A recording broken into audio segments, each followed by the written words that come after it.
We're going to start right off with Chapter 2, The Vanishing Glass. Harry has just been left on the Dursleys' porch, and 10 years now pass. We're going to start with this very lovely image of Dudley Dursley, looking beautiful. Nearly 10 years had passed since the Dursleys had woken up to find their nephew on the front step, but Privet Drive had hardly changed at all. The sun rose on the same tidy front gardens and lit up the brass number 4 on the Dursleys' front door. It crept into the living room, which was almost exactly the same as it had been on the night when Mr. Dursley had seen that fateful news report about the owls. Only the photographs on the mantelpiece really showed how much time had passed. 10 years ago, there had been lots of pictures of what looked like a little pink beach ball, wearing different colored bonnets, but Dudley Dursley was no longer a baby. And now the photograph showed a large blonde boy riding his first bicycle, on a carousel at the fair, playing a computer game with his father, being hugged and kissed by his mother. The room held no sign that another boy lived in the house as well. Yet Harry Potter was still there, asleep at the moment, but not for long. His Aunt Petunia was awake, and it was her shrill voice that made the first noise of the day. "Up! Get up! Now!" Harry woke with a start. His aunt rapped on the door again. "Up!" she screeched.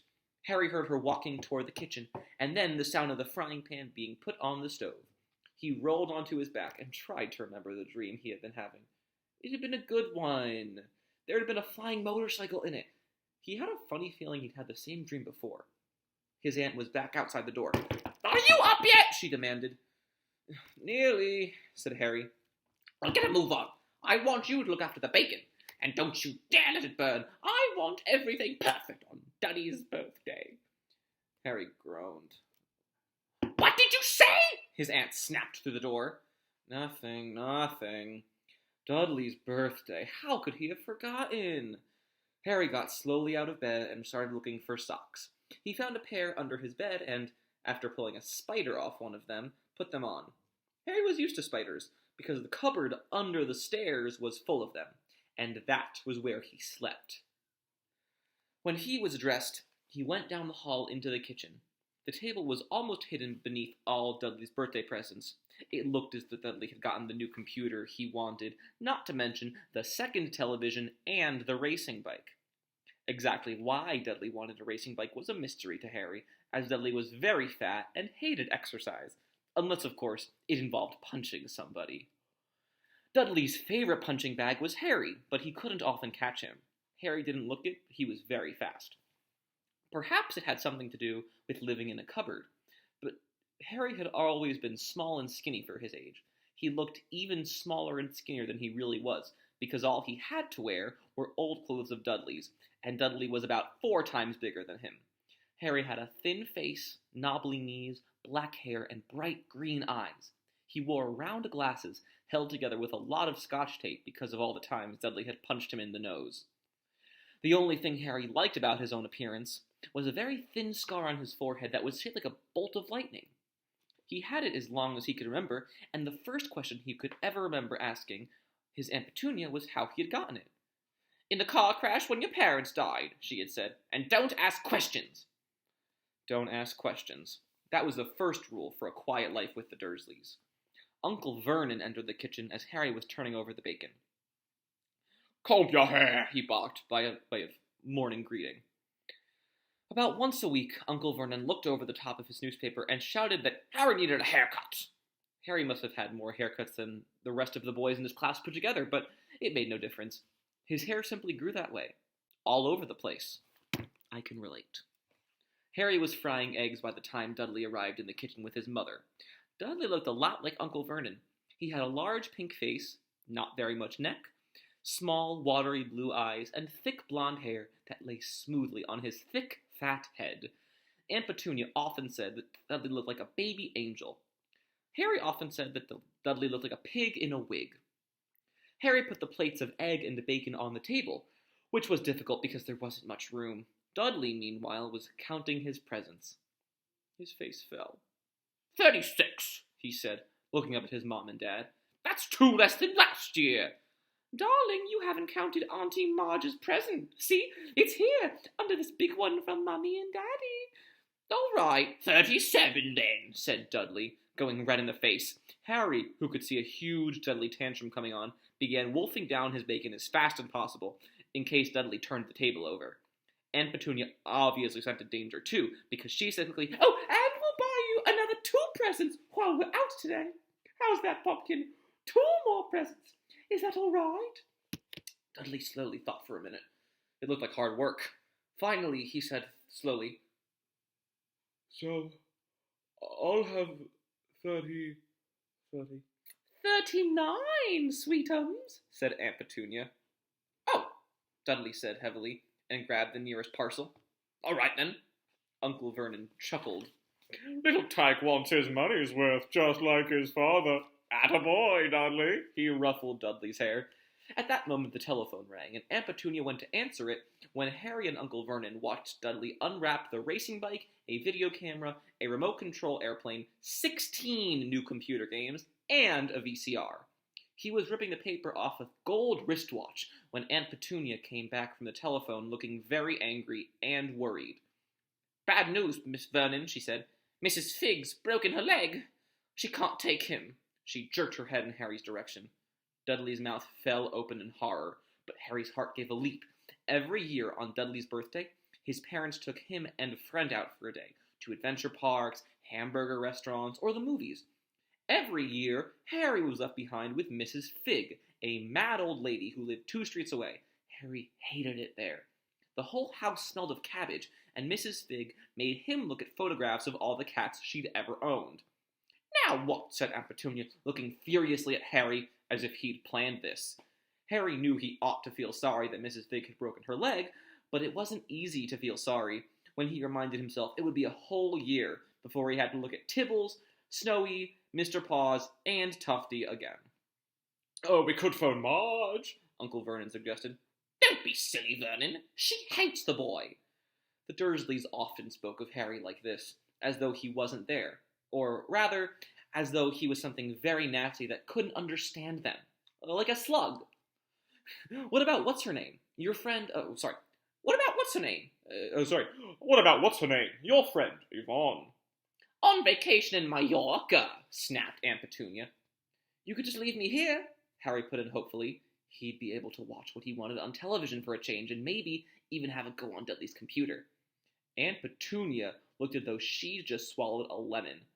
"And come back and find the house in ruins?" she snarled. "Oh, the house," said Harry, but they weren't listening. "I suppose we could take him into the zoo," said Aunt Petunia slowly. "And leave him in the car?" "The car's new. He's not sitting in it alone." Dudley began to cry very loudly. In fact, he wasn't really crying. It had been years since he'd really cried, but he knew that if he screwed up his face and wailed, his mom would give him anything he wanted. "Dinky Duddydums, don't cry! Mummy won't let him spoil your special day," she cried, flinging her arms around him. "I don't want him to come," Dudley yelled between huge pretend sobs. "He always spoils everything." He shot Harry a nasty grin through the gap in his mother's arms. Just then, the doorbell rang. "Oh, good Lord, they're here," said Aunt Petunia frantically. And a moment later, Dudley's best friend, Piers Polkitz, walked in with his mother. Piers was a scrawny boy with a face like a rat. He was usually the one who held people's arms behind their back while Dudley hit them. Dudley stopped pretending to cry at once. Half an hour later, Harry, who couldn't believe his luck, was sitting in the back of the Dursleys' car with Piers and Dudley on the way to the zoo for the first time in his life. His aunt and uncle hadn't been able to think of anything else to do with him, but before they left, Uncle Vernon had taken Harry aside.